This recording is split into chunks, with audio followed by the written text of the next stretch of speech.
Bom dia com Jesus. Pastor, as minhas filhas estão sendo espancadas dentro do banheiro. As meninas maiores estão batendo nas menores e mais humildes. Elas estão precisando de correção, essas que estão batendo. Isso só Deus e o Senhor. Eu senti desejo de escrever para o Senhor.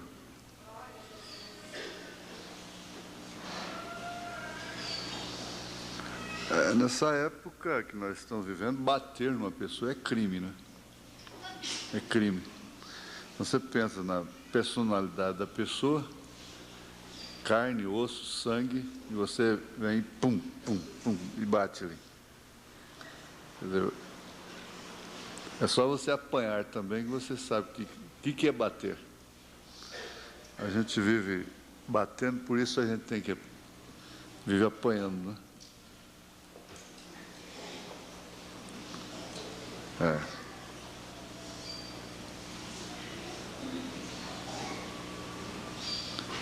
É difícil, você pega assim, aqui no púlpito, na hora, você tem gostoso, né? Então,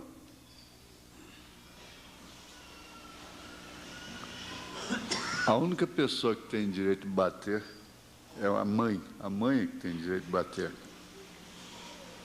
em casa. Quem deveria bater é só a mãe. Nem mesmo o pai deveria bater, porque se a mãe for sábia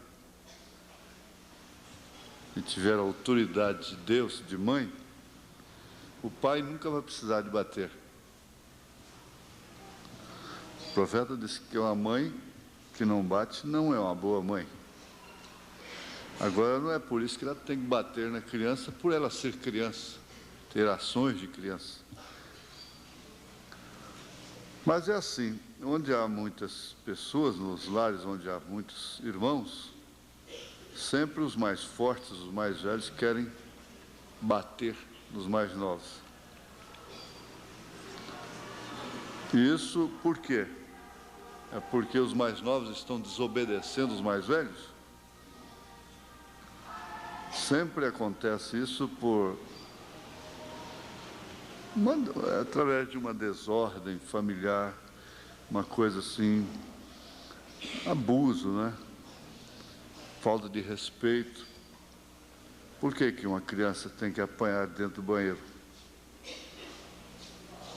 Às vezes apanhar por quem está precisando de apanhar, né?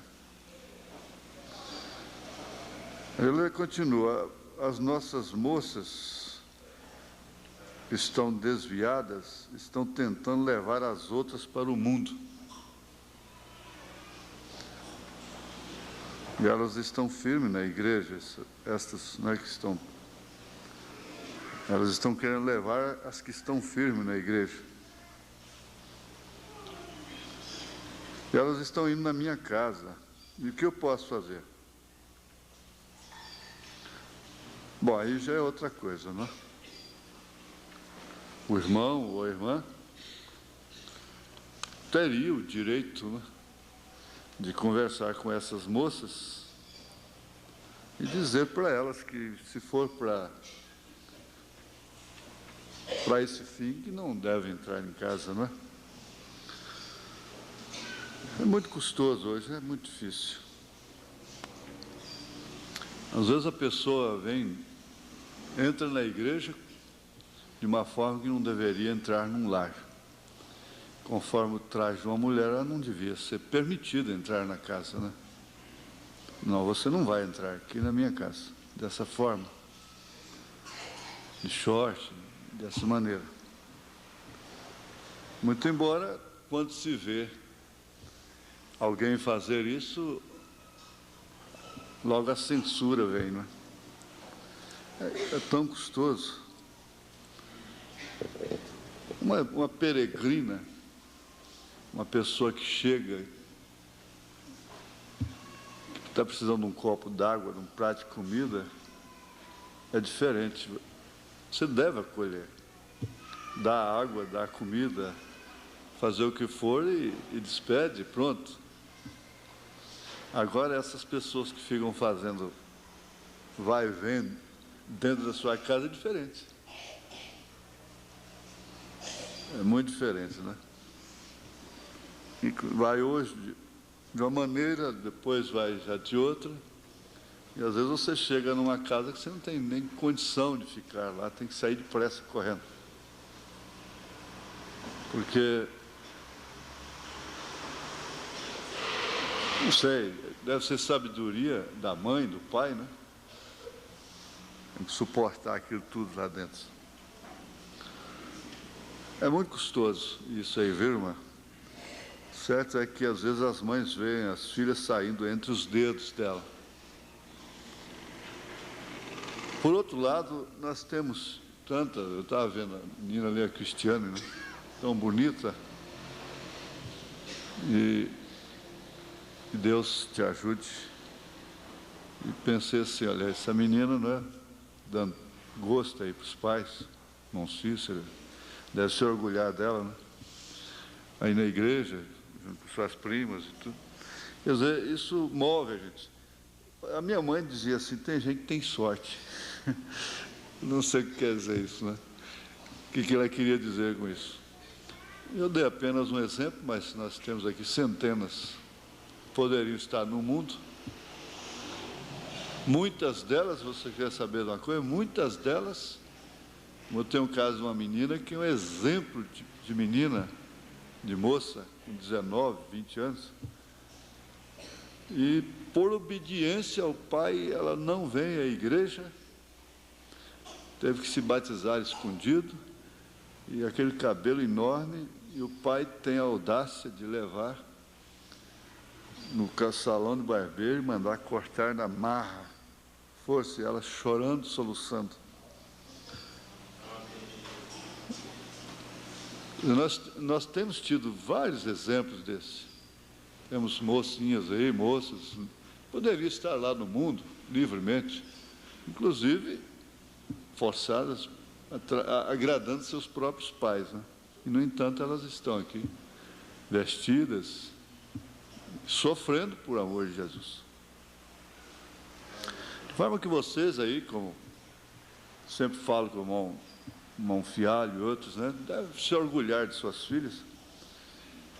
Irmão Antônio Pedro, né, e outros tantos, irmão Gerson Nunes, não poderia citar, irmão Valdir, então, e vai assim, tantos outros, essa menina aí, minha prima aí, né, e tantos outros que poderiam ser citados. Agora é isso mesmo, minha irmã, meu irmão.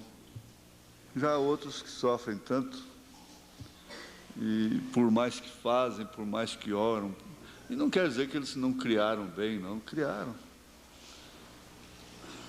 É difícil. Nos dá vontade de chorar, mas não resolve, né? Vamos ficar de pé, irmãos.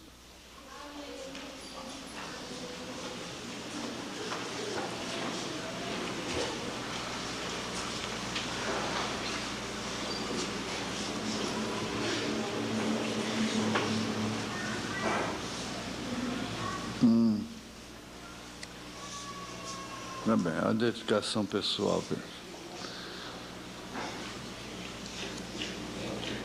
Vamos ver aqui o versículo 10 de Apocalipse, capítulo 2. Nada temas das coisas que hás de padecer. Olha, irmã, você que escreveu a carta, faça o que você puder lá pelas menores, diga para as maiores que elas não têm direito, diante da lei, de bater nas menores, espancá-las. E também estas que estão indo nas casas, tentando arrastar moças para o mundo, não devem ser recebidas em casa, nem mesmo pelas próprias moças, para o seu próprio bem, né? Então, nada temas das coisas que hás de padecer. Eis que o diabo lançará alguns de vós na prisão, para que sejais tentados, e tereis uma tribulação de 10 dias. A tônica aqui seria isso aqui: ser fiel até a morte, e dar-te a coroa da vida. A questão é ser fiel, porque se formos infiéis, ele permanece fiel. Uma característica de Deus, de perfeição, é a fidelidade, né?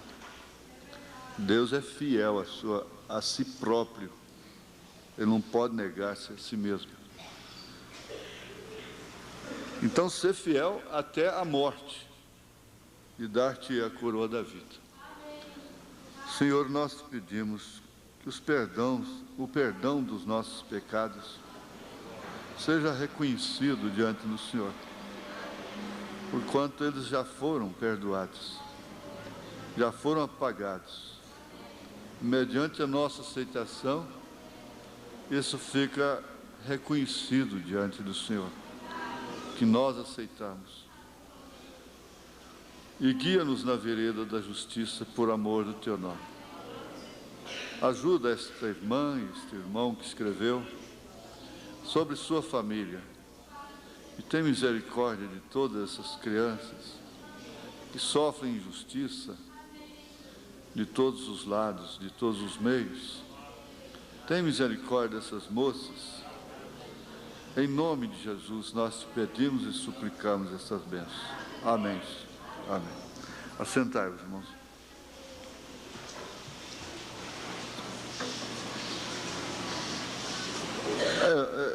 O voto, na verdade, segundo o irmão Branham faz menção em várias mensagens, o voto do casamento deveria ser esse: até que a morte nos separe, né? Ele fica gungunando, coisa e tal, e declamando, mas eu vejo dificilmente sai essa sentença, né? essa frase, serei fiel a você até que a morte nos separe. Assim, falado assim, com intrepidez mesmo, olhando no olho um do outro. Serei fiel a ti até que a morte nos separe. Às vezes nós declamamos, falamos poesias e coisas, e termina não havendo mesmo parece que aquele foguete, né? Serei fiel a ti até que a morte nos separe. O casamento deveria ser somente com esse propósito. Hoje não é mais. O casamento não é com o propósito de chegarem até o fim. É claro que a mulher está levando um prejuízo muito grande.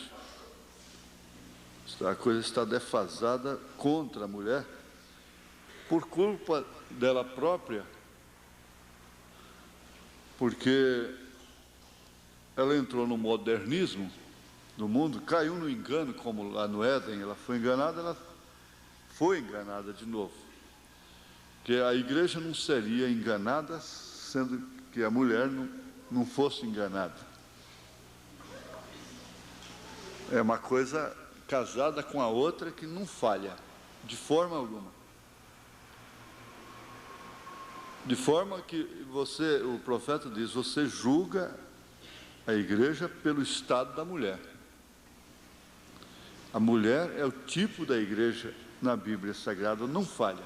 E aqui em aos Efésios, capítulo 5, nós temos lido todo casamento, né? Mas é bom sempre a gente ir lá na Bíblia e ver isso dessa forma como Paulo colocou. Versos 32 e 33. Grande é esse mistério, digo-o, porém, a respeito de Cristo e da igreja. Isso aqui ele estava falando do casamento. Assim também vós, cada um em particular, ame a sua própria mulher, como a si mesmo. E a mulher reverencie o marido. O temor e o respeito reverencial acabou. E isso acabando, potencialmente o casamento está acabado. Pode até ir até morrer junto, mas o casamento em si mesmo acabou. Às vezes não se separam, mas o casamento, no sentido da palavra, já não existe mais.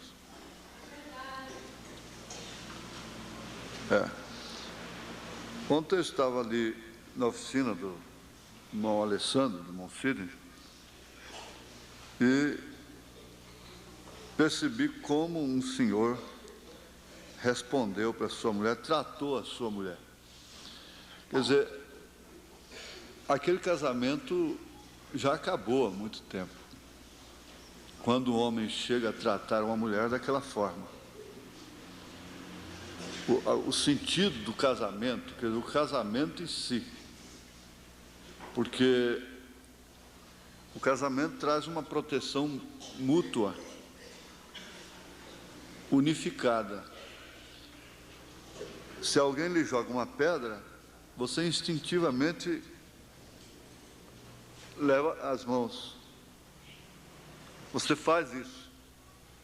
E você não atira uma pedra em si próprio. E não há ninguém que possa ferir uma mulher sem que fira o marido.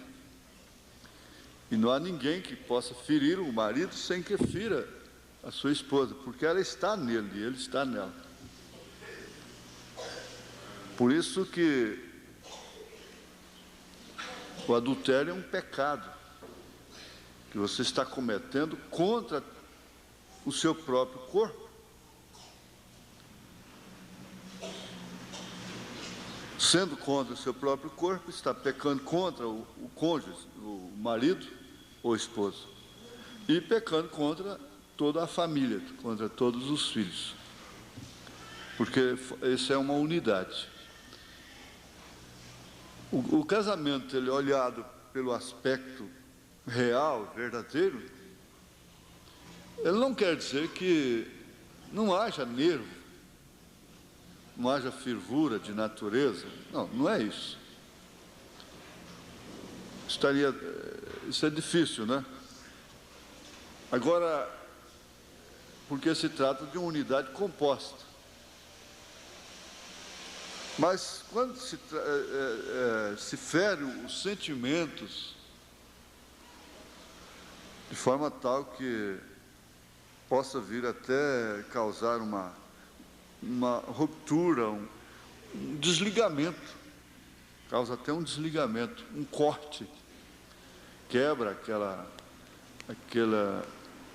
o afeto, a parte afetiva, por fim, ela quebra, porque se você vai brigando todos os dias, e aí você começa a falar palavras descaridosas, palavras que ferem,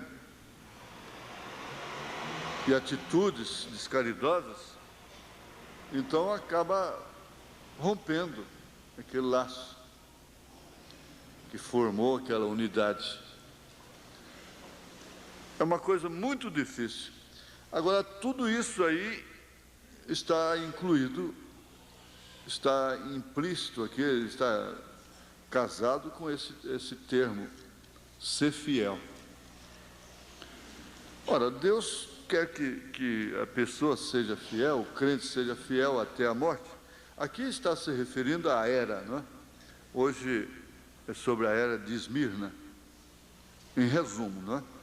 Em resumo. Então, mas não há igreja sem indivíduo, não existe nação sem indivíduo, sem pessoa, sem indivíduo, sem lar. E a situação da nação é a situação da família. A condição da nação é a condição da família.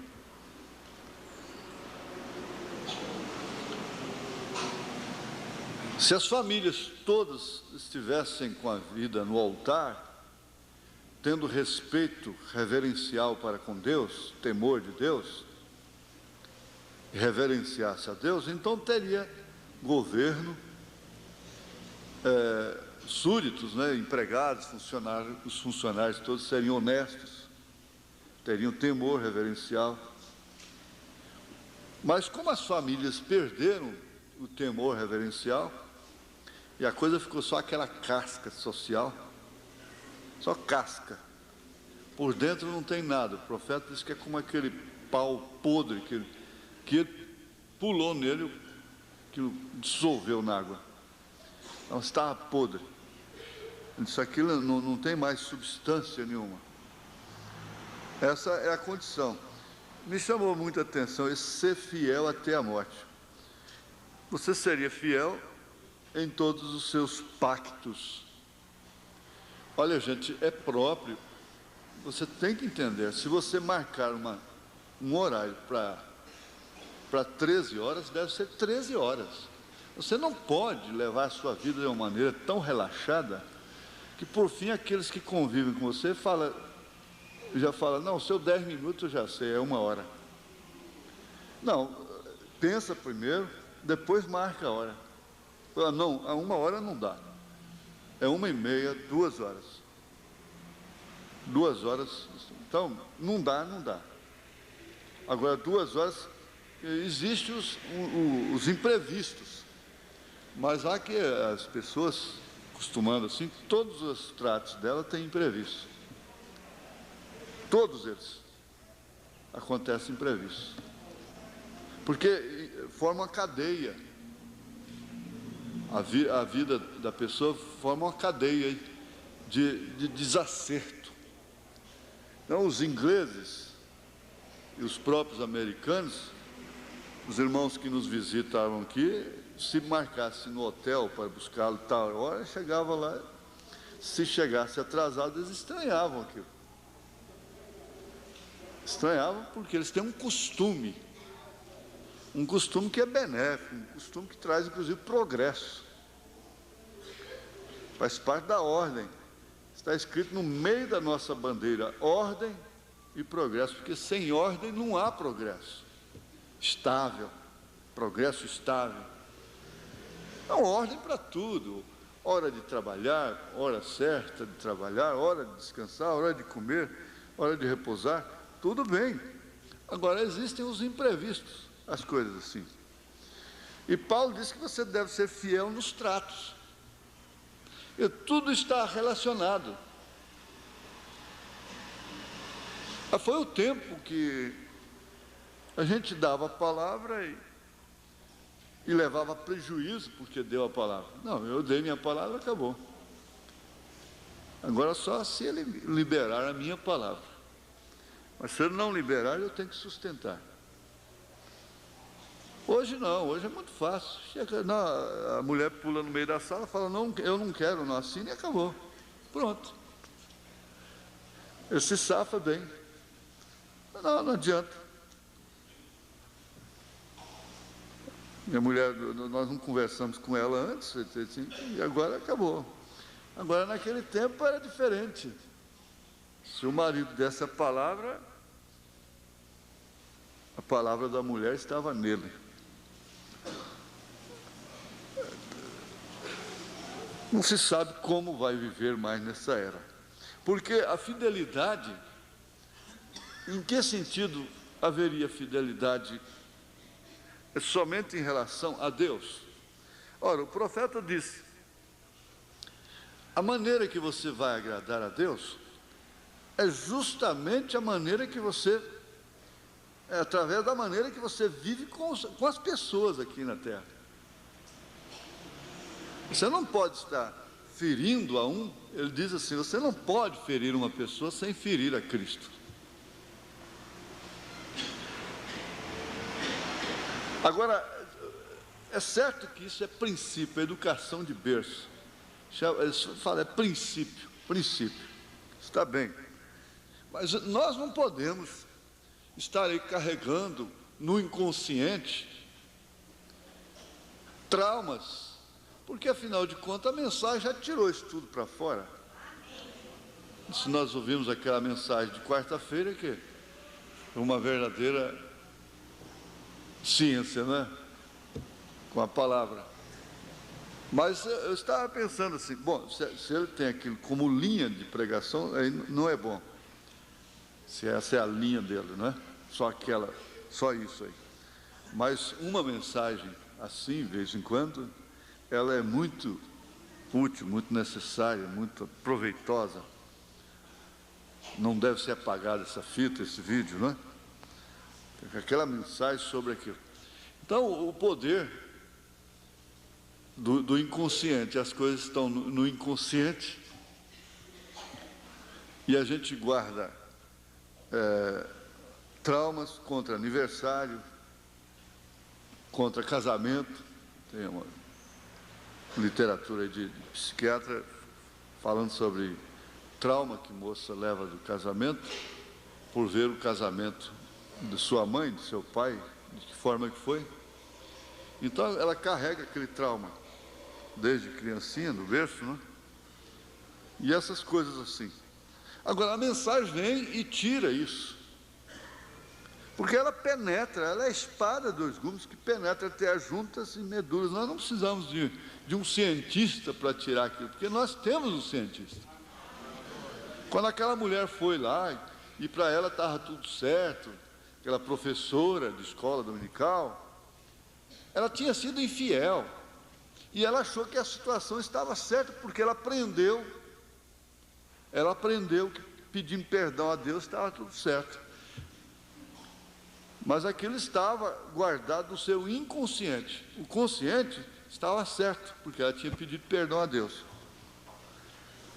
Mas aí o irmão Branham tirou aquilo lá de dentro. O Espírito Santo tirou aquilo que estava lá no fundo, lá no inconsciente. E disse, não, você não pecou contra Deus, você pecou contra o seu marido. Isso quer dizer, a sua infidelidade vai te acompanhar até no dia do juízo. Feliz é aquele que dá lugar, que para escutar, para ser examinado pelo Espírito,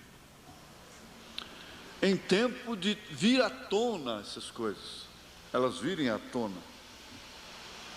para que então assim possam se arrepender daquilo. Porque, sem dúvida alguma, muitos, quer dizer, milhões e milhões e milhões, vão ficar perplexos no dia do juízo, porque eles nunca sabiam, nunca podiam imaginar que tinham aquilo contra eles lá. A mentira acompanha o homem até o dia do juízo. O adultério acompanha o homem até o dia do juízo. A cobiça acompanha aquela mulher, aquele homem até o dia do juízo. E ele disse então como que vai ser? Que tantas senhoras que nunca traíram seus maridos vão ser julgadas como adúlteras lá no dia de juízo. Tantas mocinhas, porque mostraram partes de seus corpos que não deveriam ser mostradas e foram cobiçadas através daquilo, e elas vão responder por adultério sem nunca ter deitado com outro homem. Que aqui é só a parte social que é velada, mas diante de Deus não. Não é que Deus está, olha a vida de cada um e bate um computador lá e não sabe o que faz para não perder nenhum erro, não é isso. Aquilo imprime na própria alma da pessoa, fica imprimido, marcado ali. E quando chega lá, aquilo está lá, é como dívida ativa. Então você entende que quantos vão ficar surpresos? Ele disse, essa mulher perdida, oficialmente perdida, ela não vai ser surpreendida ao encarar a perdição. Ele disse, quem vai ser surpreendida é essa que se diz cristã e corta os seus cabelos e pinta as suas caras e andam vestidas dessa forma aí. Essas vão ser surpreendidas. E elas foram tão denominacionais, foram tão usadas por Deus, não é? Então essas vão ser surpreendidas. Os homens, tantos homens que a gente tem até inveja da vida deles, vão ser surpreendidos naquele dia. Mas tudo isso implica nesse termozinho aqui, fidelidade. Agora vamos lembrar um pouquinho de domingo passado? Quem vai se habilitar, acho que eu tenho que trazer rapadurinha de novo. Eu não sei quem foi que... eu sei quem foi que me deu aquela, né? Um pouco nós vamos ganhar mais daqui a rapadurinha. Vamos ver? Como é que ficou a coisa? Domingo passado. Tem que ser a menina ali? Ela vai esperar um pouco. Hã? Como? Prosperidade do ímpio. A prosperidade do ímpio. O joio sempre prospera mais que o trigo. E houve uma série de referências, né? E qual foi a mensagem, a experiência com o irmão Branham que foi citada, que foi lida? Hã? Pois é, mas o assunto. O assunto.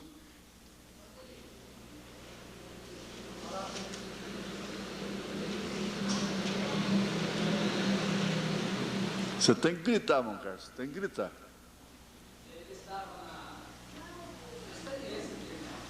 Ele estava na experiência dele. Hã? Ficou sem as coisas terrenas. Sua filha estava morrendo. Esse assunto tem sido muito batido aqui, né? Ultimamente. E o diabo, então, aproveitou para falar com ele, porque Deus não queria falar com ele. Justamente.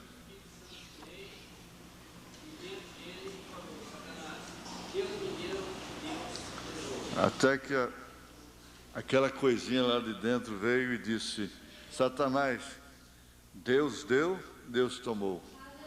Vai-te, Satanás. Agora, nós vamos ver aqui uma coisa. Lembramos também que sobre a influência, né? Veja, no fim da primeira era, os atos dos nicolaítas estavam aumentando nas igrejas locais da falsa vinha, e isto juntamente com acrescentados esforços de difundir sua influência fora de seu próprio corpo de crentes. Sua influência foi concedida entre a igreja verdadeira, porque homens como o venerável Policarpo estavam chamando bispo, entre aspas, né, a maneira do catolicismo, implicando nesse título uma referência que não se encontrava na palavra. Também nessa era a igreja havia perdido seu primeiro amor. Aquele amor foi tipificado como amor entre esposo e esposa, no tempo do matrimônio e no tempo dos primeiros anos de sua vida conjugal. Então a fidelidade, ela é estruturada no amor e no caráter, que por sua vez é forjado no sofrimento. Ele não é um dom. Uma coisa que é fundamental que a igreja precisa aprender é que às vezes a gente deforma o caráter e justificando sofrimentos, desgastes e coisas assim. Mas acontece que o sofrimento, a fornalha ardente, é de onde se apura o verdadeiro caráter, porque o caráter não é dom, não é uma dádiva, não é um dom. E o caráter é realmente aquilo que a pessoa é. Aquilo que a pessoa é. Então, quando diz um mau caráter, está dizendo uma má pessoa. Reputação é o que dizem, pensam de nós, mas caráter é aquilo que nós somos. Então, o amor se esfriando, o resto tudo acontece. E Jesus disse no sermão profético aqui, ó, vocês sabem, em Mateus 24, por aí, diz: o amor se esfriaria. Nessa era que nós estamos vivendo agora. Por se multiplicar a iniquidade, o amor então se esfriaria. E é o que aconteceu. O amor está gelado, não está. É a paixão que está sendo confundida com, levando apelido de amor. Paixão, não é? Aquele amor foi tipificado como amor entre esposo e esposa, no tempo do matrimônio e no tempo dos primeiros anos de sua vida conjugal, bem entendido. No tempo do casamento e dos primeiros anos. Hoje são as primeiras semanas, os primeiros dias, porque muitos deles já viram como de cachorro e gato antes de casar. Eles estão parecendo cachorro e gato antes de casar. Ali demorava ainda um pouco, mas o tipo aqui, agora que foi bem lembrado, o tipo aqui é o amor, assim, quando tinha poucos anos de casado, nos primeiros tempos, nos primeiros anos de casado. Os primeiros anos de casado. Os primeiros anos de casado é assim, tem que ficar beijando na boca, na vista de todo mundo, agarrado, pega para lá, pega para cá, e não larga para lá, e não larga de jeito nenhum. Os primeiros dias. Aí depois, então, já começa, essa parte aí já acaba, parece que cria mais juízo. Aí, lá dentro de casa, põe a comida na boca, passa para o outro, mastiga, põe na boca do outro, é coisa.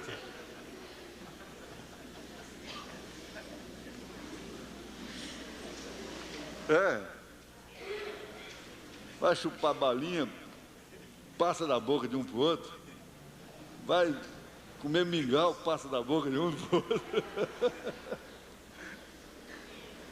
Vamos ali, gostou, hein? Parecendo papagaio alimentando filhotes, né? Mas são os primeiros dias. A irmã ali fez assim.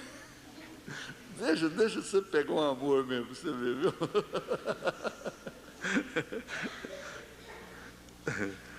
Mas é isso mesmo. Então, depois já começa a dar nojo. Não, isso é falta de asseio. Aí vai indo. Um dia, não demora muito, ele entra aqui, ele está entrando aqui, ela está lá atrás, arrastando, uma barriga grande, arrastando o outro.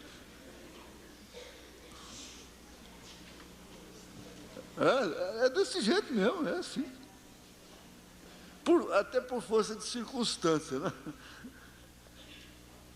E aí, chega em casa, já almoçou, já comeu,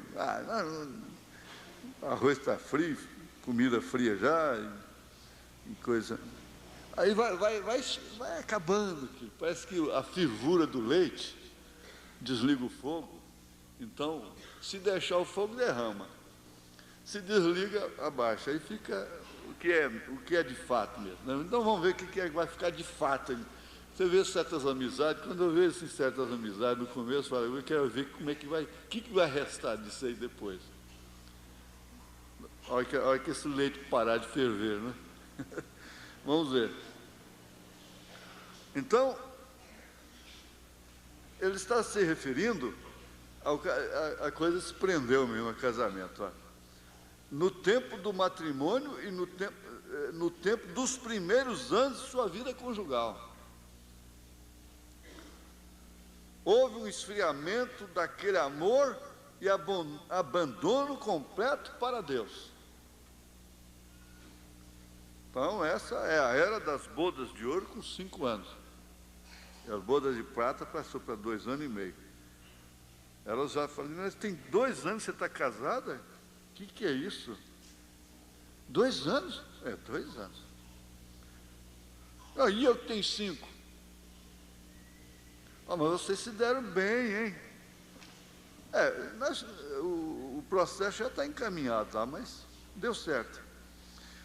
Porém, observem Apocalipse 2:1, onde as Escrituras descrevem ao Senhor Jesus em meio de sua igreja, sustendo os mensageiros em sua mão direita. Ele não abandona a igreja, porque ela está cheia de ruga, cansada, não pode atendê-lo conforme deveria atender. Ele não abandona a igreja porque ela tem caído e porque a igreja coletiva chegou a um estado de mistura do verdadeiro com o falso. Não, ele não faz isso porque ela ficou feia. Ela é dele. Segundo Romanos capítulo 7, verso 9, Romanos 14, aos Romanos capítulo 14, verso 7 e 9, ao 9. Isto é exatamente a verdade, porque nenhum de vós vive para si, e nenhum morre para si. Porque se vivemos para o Senhor, vivemos. Se morremos, para o Senhor morremos. De sorte que, ou vivamos, ou morramos, somos do Senhor. Tem hora que parece que o irmão Brano até dá, ele não é colher de chá, não, ele dá um litro de chá, né? Não é, irmão? Isso aqui é um pote de chá, não é a colher, não. Foi para isso que morreu Cristo e tornou a viver, para ser Senhor tanto dos mortos como dos vivos. Na cruz, Ele comprou o mundo todo de pessoas.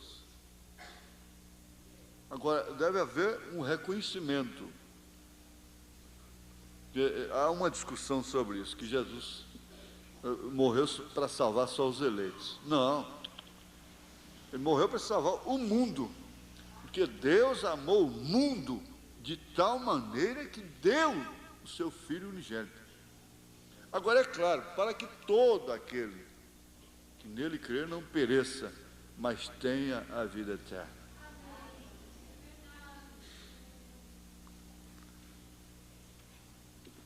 O irmão Branham disse que isso só depende do reconhecimento do indivíduo, da pessoa, da aceitação da pessoa. Aí foi onde ele deu o exemplo daquele rapaz do exército americano, que pecou gravemente contra o exército, ia ser executado, e um seu amigo falou com o presidente Lincoln que ele não tinha feito aquilo intencionalmente. Então Lincoln apanhou um papel comum lá e disse: eu perdoo esse homem, e assinou Abraham Lincoln. Mas acontece que o rapaz achou que aquilo era uma chacota, era uma brincadeira de seu amigo, porque o papel era simples, não era da Casa Branca, timbrado, papel da presidência da República. Um presidente da República não ia assinar uma ordem daquela num papel comum. Então ele não aceitou. Depois a Suprema Corte disse: o presidente tem poder para perdoar, mas não para forçar a pessoa a aceitar o perdão. Ele não aceitou, ele não usou, ele não creu naquilo. Por isso foi condenado e morreu. Isso é um exemplo que fecha o assunto. O profeta foi em cima, como ele foi na mosca com todos os assuntos, não é? Foi em cima da mosca, do alvo. Isso aí é o exemplo claro, em que a pessoa fica como aquele ladrão, não sei se era da esquerda, ele tem poder, se ele desce daí, nós também vamos descer, se ele é... O outro não, o outro reconheceu uma coisa diferente, mas todos os dois estavam na mesma condição, crucificados, eram ladrões, salteadores. Um foi para o paraíso e o outro não, quando o outro também poderia ter ido da mesma forma. Agora, quando se trata da noiva, da esposa, aí até uma criancinha que morre vai no rapto, irmão Branham disse assim: se o seu nome estiver no livro da vida do Cordeiro, desde antes da fundação do mundo, ela irá no rapto. Senão, ela gozará da salvação comum. Todas as crianças que já morreram neste mundo estão salvas. Todas elas. Não importa se ela nasceu lá no antro de perdição, de uma prostituta que nem sabia quem era o pai, e morreu criancinha, ela vai ao céu.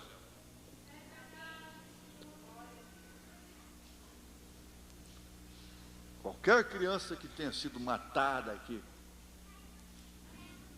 ela vai aos céus. De forma que eu vejo essas coisas tão terríveis contra as crianças, e crianças mortas, e coisas assim, aquilo é chocante, a gente às vezes até chora, né? Mas, por outro lado, eu vejo uma coisa, sobre essa menina aqui do Césio 130, morreu com 6 anos, né? A Leide, ela está no céu. De todos eles, o único que eu posso afirmar que está salvo é ela. E nesses acidentes e guerras e tudo que acontece nos hospitais e essas crianças morrendo assim, todas elas são salvas. Por quê? Porque é onde eu explico, gente, não vem dedicar a criança, agenciar a criança, dedicação de neto, de sobrinho, de quem quer que seja, não. Não faça isso não, isso é falta até de revelação. Não faz isso não. É catolicismo, que uma criança não pode morrer sem ser dedicada aqui. Ora, a dedicação sumariamente ela está representando mais um voto que os pais estão fazendo de criarem aquela criança no caminho do Senhor. É isso. Agora, pensar, não, essa criança tem que ser apresentada, porque senão, se ela morrer, isso é catolicismo. Não tem nenhuma criança que precisa ser crismada, batizada, para não morrer pagã. Não existe. O paganismo está justamente em crismar e batizar uma criança inocente. Isso é que é paganismo. Porque o batismo é para quem crê, é para quem se arrepende. E o pecado original, assim reconhecido, dito, foi eliminado com a morte de Jesus Cristo. Esse pecado do mundo foi apagado. O profeta disse tanto que você não pode culpar Adão. Você não pode culpá-lo mais, porque a causa dele lá já foi aniquilada na cruz. Agora é sua. Você cresce, toma conhecimento, passa para a idade da consciência, aí então você vai escolher, você vai responder por si mesmo. Então ele comprou o mundo todo de pessoas. Todas elas são suas, eles são seus. Ele é o Senhor dos vivos e dos mortos.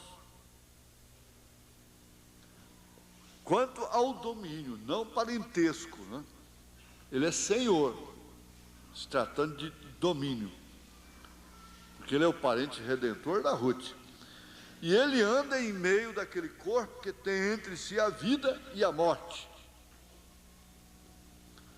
O que foi semeado na primeira era se desenrolará na segunda e progressivamente nas demais eras, até que chegue ao amadurecimento e logo à colheita. Agora, na era de Esmirna, que é a segunda, não é? Cujo mensageiro foi Irineu, estamos sob a expectativa da história da igreja coletiva, numa forma mais ampla e mais clara por meio de uma revelação do Espírito. Nesta era de Esmirna, olha, nós vamos ver era por era, mas você deve sempre lembrar que todos os males de todas as eras passadas estão nesta era agora. Estão concentrados agora. Com todas as virtudes de todas as eras estão concentradas na mensagem. Nesta era de Esmirna, o ódio da falsa vinha aumenta. Aquela segunda lá, Paulo e Irineu, Esmirna, né? E nesta era, o ódio da falsa vinha aumenta, através do versículo 9. Versículo 9.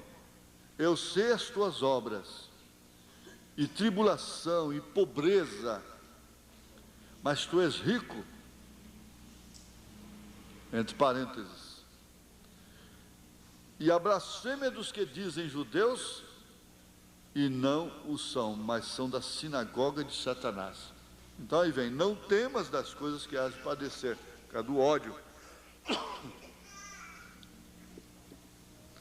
Então vemos no versículo 9, vemos que se tem separado da companhia da verdadeira vinha, se apartaram e se distanciaram deles, foram mentirosos, chamavam a si mesmos o que não eram, porém os destruiu Deus?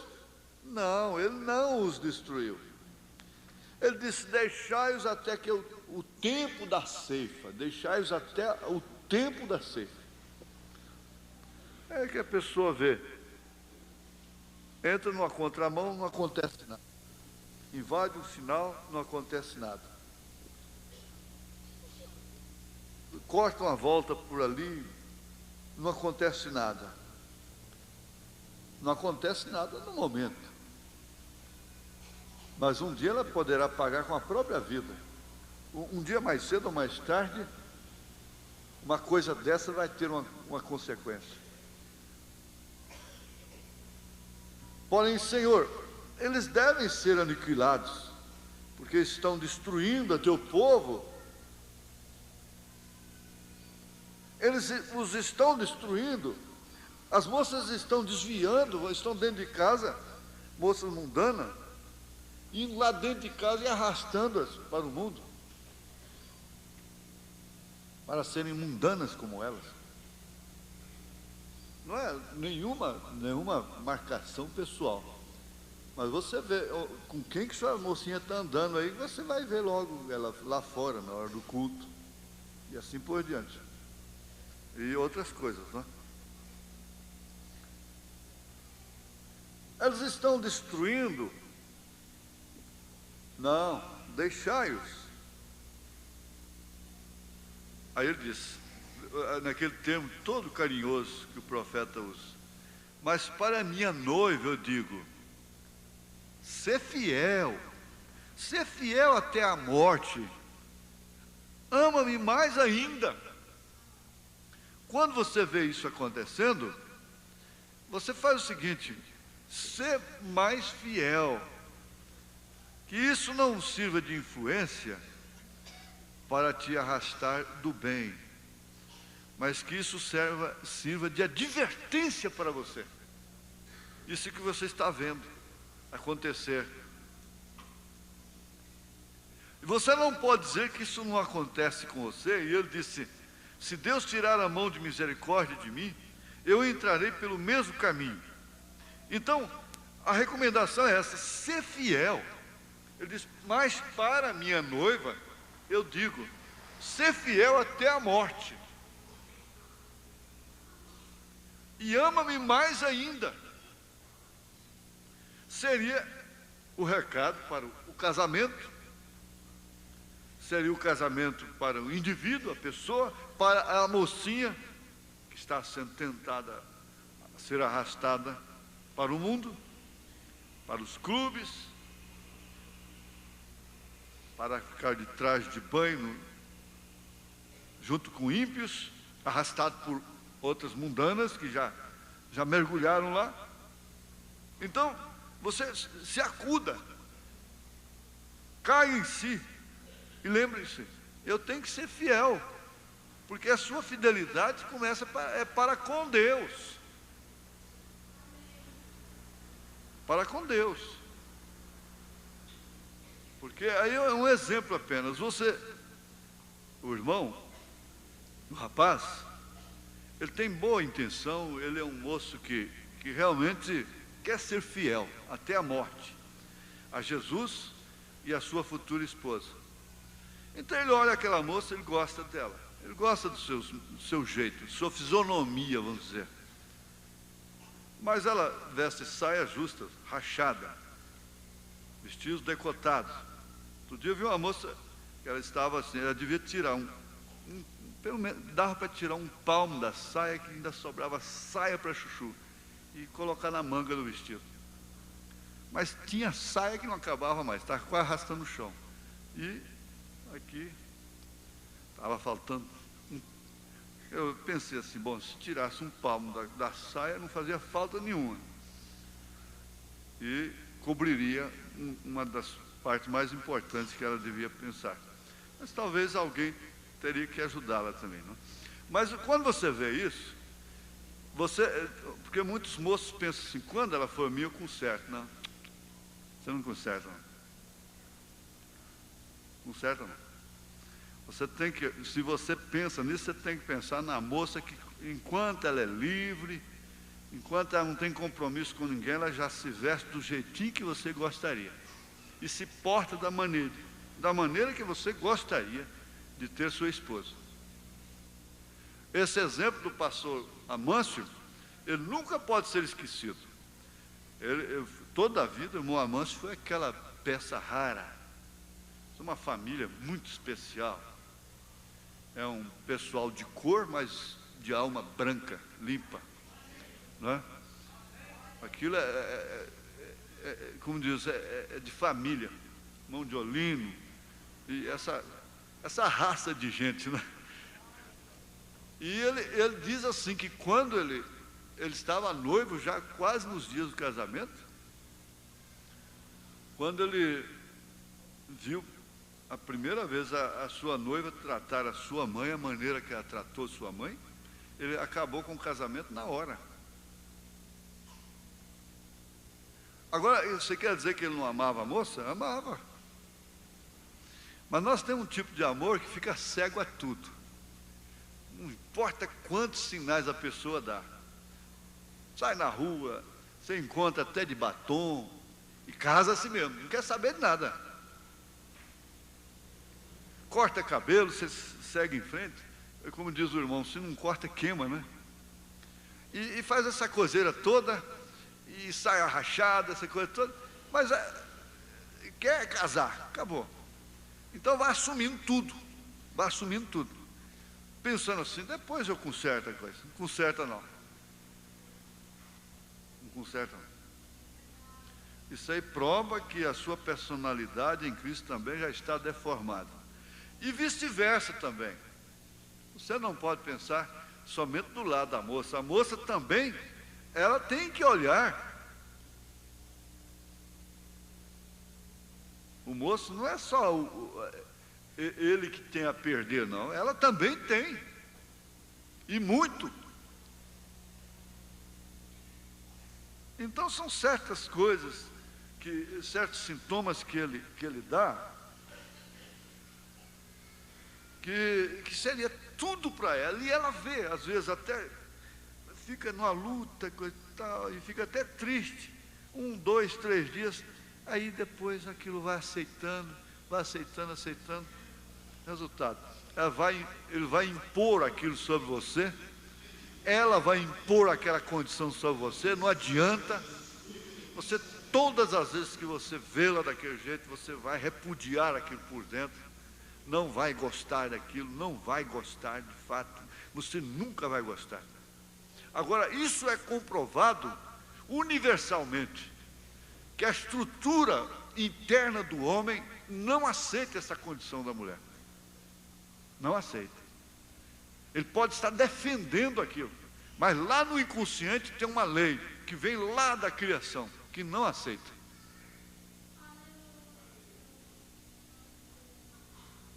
E olha, a questão de permanecer fiel não quer dizer que tem que permanecer casado. Há muita diferença. Porque, então, nesse caso, Jesus não teria repudiado a falsa vinha. Porque ela sendo infiel, ele permaneceu fiel, mas ele a repudiou. De forma que esse assunto está muito ligado. Não se pode pensar em igreja sem mulher, sem família. É o dia a dia, porque isso é o que concerne, o que se concerne a nós. Nós estudamos aqui sexta-feira, então o salmista diz, ele aperfeiçoará o que se concerne a mim. O que se concerne a nós, nessa dimensão humana, é isso. Nós não temos esses terrenos aqui, super-homens, super-crentes, super-salvadores da pátria, não. Nós temos que ser humanos. Agora existe o mínimo. O mínimo é ser fiel.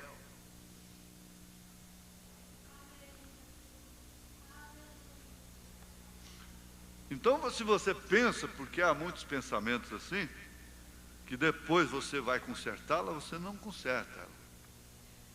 Você já é um jugo desigual. Se você acha que não deve ser daquela forma, e também seria um legalismo seu. Seria um legalismo, mesmo que ela se sujeite por uns dias, mas é um legalismo. Agora, quantas pessoas vêm para a ceia, entram em comunhão para poder casar, estavam afastados, aí arruma a namorada, corre e volta para a comunhão, para poder casar. Isso é falta de revelação.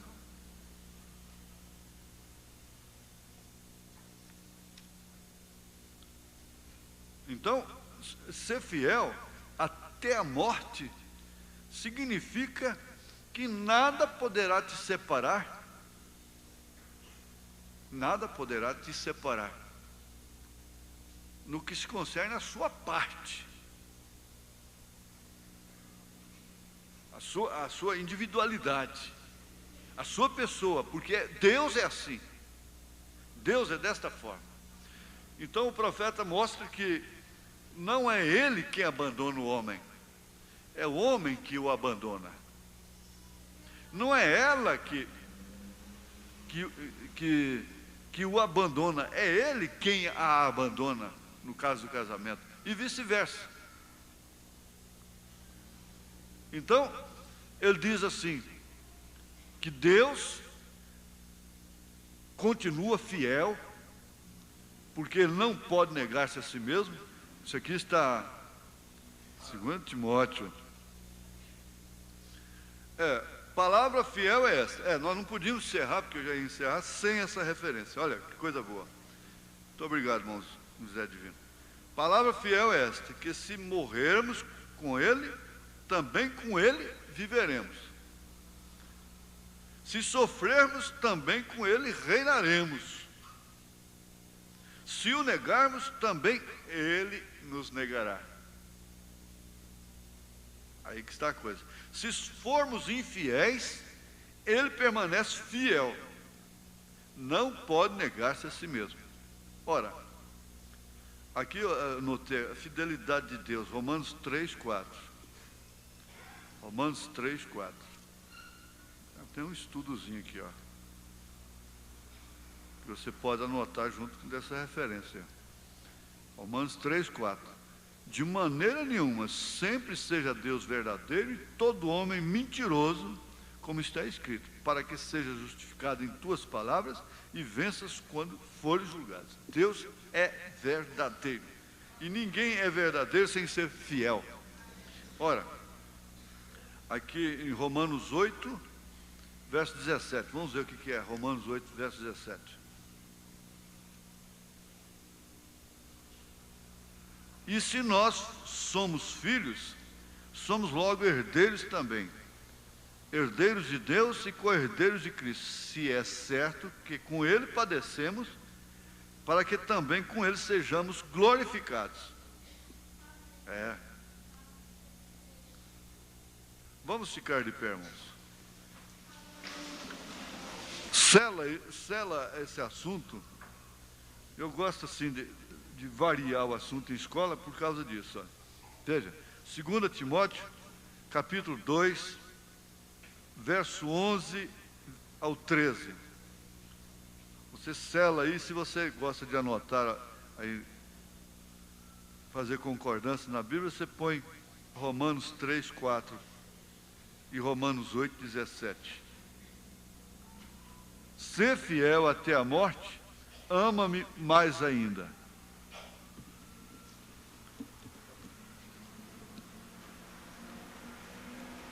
Senhor Deus, nós estamos falando e aprendendo de uma coisa que sustentou a igreja quando ela estava sofrendo por causa do Senhor, por isso está reinando com o Senhor. E ao sofrer mortes tão atrozes, tão terríveis, como arena, fogueira e outras coisas, ela estava demonstrando fidelidade. Estavam com o Senhor,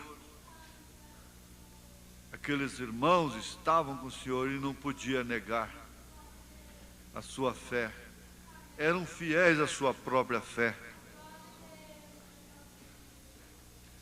E nesses dias, nós não temos aquelas arenas, aquelas fogueiras, mas temos coisas mais astutas, mais difíceis, piores, enganosas, circular, enreda o pai, a mãe, sem que eles até mesmo percebam,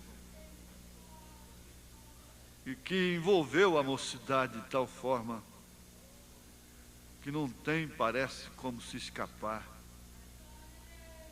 Mas o Senhor é a via de escape. E agora, Senhor, esse rebanho é do Senhor. Custou o sangue do Senhor. É o Senhor quem cuida dessas pessoas.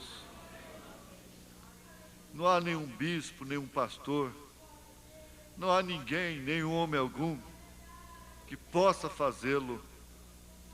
É o Senhor quem cuida dessas irmãs, desses irmãos. Então o Senhor traz essa mensagem de conforto, de consolo. Não temas, ó pequeno rebanho, porque o Pai agradou em vos dar o reino, a recompensa, o descanso. Que o Senhor dê saúde, tire a dor, essa doença implacável, essa doença maligna, esse espírito que atormenta a mente, atormenta o espírito do meu irmão, da minha irmã. Quantas vezes, às vezes, ele chora, reprovando a si próprio. Quantas vezes ela chora, reprovando a si mesma. Ó Deus, quando a palavra está sendo estudada assim, de uma maneira real e verdadeira, e quando nós reconhecemos que nós não temos sido fiéis, mas que o Senhor é fiel, em nome de Jesus Cristo, ajuda neste dia a toda a tua noiva em toda a terra. Amém, Senhor. Livra-nos do mal desse dia. Abençoe o alimento de cada um, a água, o trabalho, em nome de Jesus Cristo. Amém, Jesus. Amém, Senhor. Aleluias. Amém. Amém. Amém. Às 17 horas, irmãos, se Deus quiser, nós estaremos aqui na presença de Deus mais uma vez. Cumprimente um outro, volte crendo no poder de Deus, na palavra que nós temos ouvido. Deus abençoe os irmãos no nome de Jesus Cristo.